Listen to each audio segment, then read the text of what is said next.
Hello and welcome back to 30 Days to Learn Photoshop. This is day 14, the Clone Stamp and Pattern Stamp tools.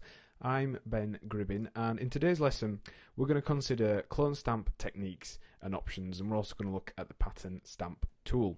So let's switch over to Photoshop and we're going to show you how the clone stamp tool works. Now, it's a brush based tool, so what we mean by that is you have all the ability to change brush heads, sizing, hardness, just like the brush tool, the art brush tool, the eraser tool. They're all based around the brushes, which is good for cross compatibility and customization, and it allows you to very simply duplicate areas of an image. So if we show you that in its simplest form, let's create a blue circle there, and then we use the stamp or the clone stamp tool, and we click on it. It's accessed by pressing S, and essentially you need to press Alt, and you'll notice the cursor changes from a brush to a crosshair. That is where we're going to duplicate the image from, so we can actually set the area we want to duplicate. In this case, we want to duplicate from the center of the circle, so we'll just roughly align that and then click, and that's now going to duplicate our image from there. Now, in the center of our brush, it does look like a normal brush, but it isn't. It's actually showing a preview of what we're going to be duplicating. So you can see there that we've created an exact replica of that circle there. If we reset our cloning area from that circle again, we can then offset it, go over here, and we can do the exact same thing again, only this time if we go over to the right, because we've already got two circles there, it will clone that, and if we go over again, it will clone that circle, and if you let go of the mouse and keep going, it will just keep cloning and cloning and cloning. So that's the very basics of the tool. How can it actually be used? Well, if you look at this old photograph here, it's been damaged, been torn, it's been ripped, it's faded, and using the clone stamp tool you can actually work your way around an image, recreate, reconstruct areas, and restore a photograph. That's one of the main uses of this tool. So if we just go on to this secondary image, this is one where we've half restored and half haven't. Now this side's had a bit of colour correction applied to it just to make it look a little bit stronger, but you'll see from the original to this one we've recreated corners, we've removed tears, we've repaired areas that actually technically didn't exist. So for example, in this hairline of the chap here, there's no hair in this white gap, and yet on our restored version it would appear as though he's got a fine head of hair with no seaming joints or seams. So that's done by using the clone tool, and let's just demo that for you so you can actually see how it works and start repairing photos of your own. Now it's got a wide range of options along the top. You can change your brush, as we've already said, change the hardness. In general, if you're repairing photographs and things like that, turning the hardness down helps to just blend in and also hide what you've been repairing. And for really tricky elements and things that you want to repair, you can change the flow and opacity as well, so you can just have superb fine control over how much it's going to be blended in. And also this option here for the layer you are selecting it from, if you do all layers it will actually clone an entire layer, whereas sometimes if you've got a couple of layers, for example, let's say we've got blue circle on one layer, we'll create another layer and put a red circle on it. If we have it set to the layer we're on now, so current layer, we can duplicate the red square, not the blue one. But if we set it to all layers, we can duplicate the blue square circle and the red circle. So that's what that option does. That's handy when you've got multiple layers. So let's jump in and start repairing some of these cracks and tears and things. In order to repair this area, we've set the brush quite soft, we've kept the opacity as it is, and you're going to do a lot of re-aiming your clone area. So we're going to start by fading in the hair with this crack, and this is all the clone stamp is doing really, sort of hiding, blending and merging elements together. And it does take a little bit of practice, a little bit of getting used to the idea, but all you need to do then, once you've got the hang of it, is just start painting out areas that you don't want to keep, and retaining and sometimes creating detail from elements of the photograph that technically don't exist. So things like the hair, quite complicated, a little bit more difficult. And what you're looking for are lines that you can continue, and either side of this damaged area we're going to borrow this hairline, and we're going to borrow this hairline, and then we're going to use some of the forehead colour, just pressing Alt and click on the area we want to copy from in order to be able to reconstruct that area.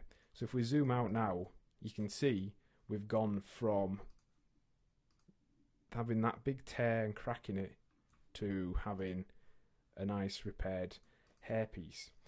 And then you'll notice on our restored version we've actually created a corner and removed all those cracks. So how did we do that?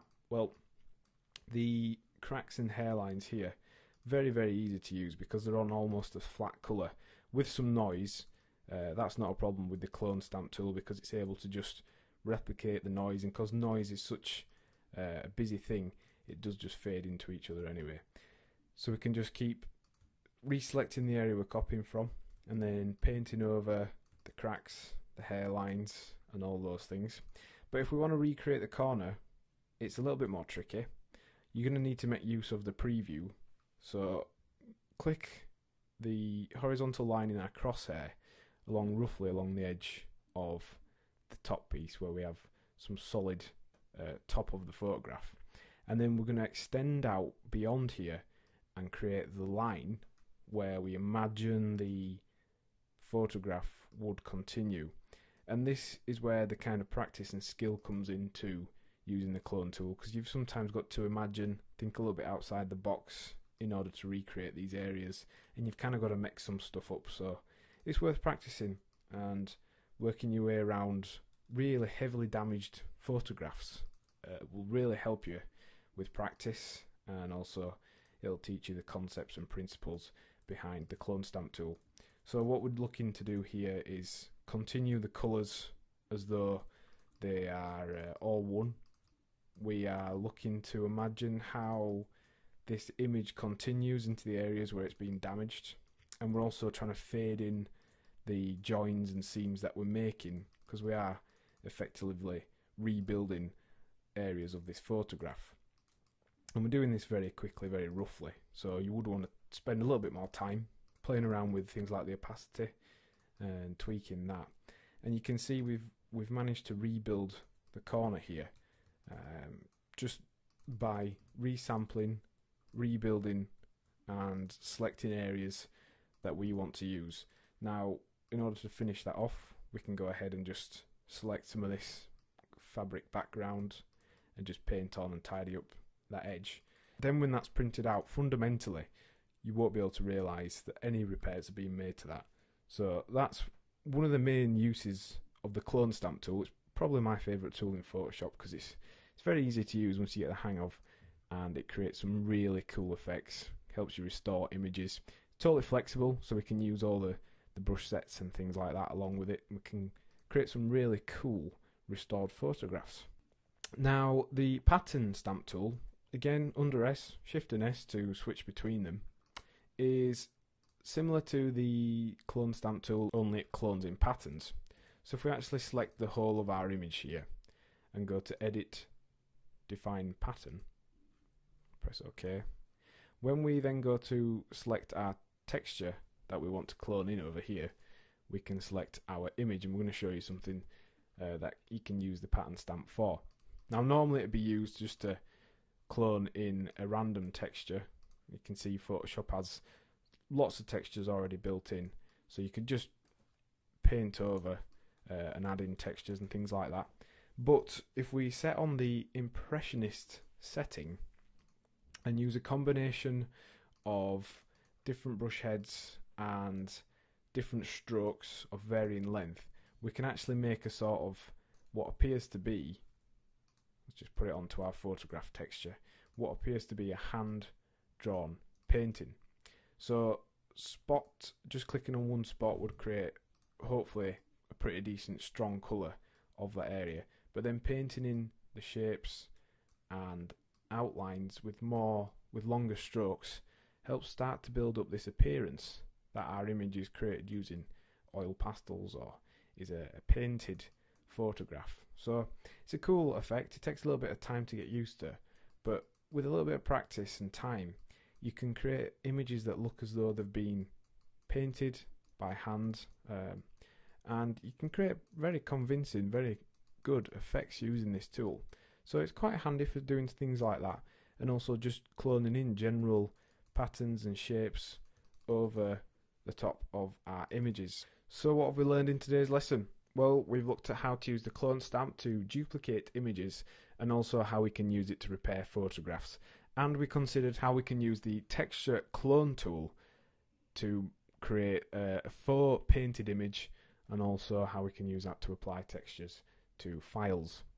And your task for this lesson is to find an image which has dust specks, which has tears or damage, watermarks, things like that, and experiment with removing the blemishes using the clone stamp tool.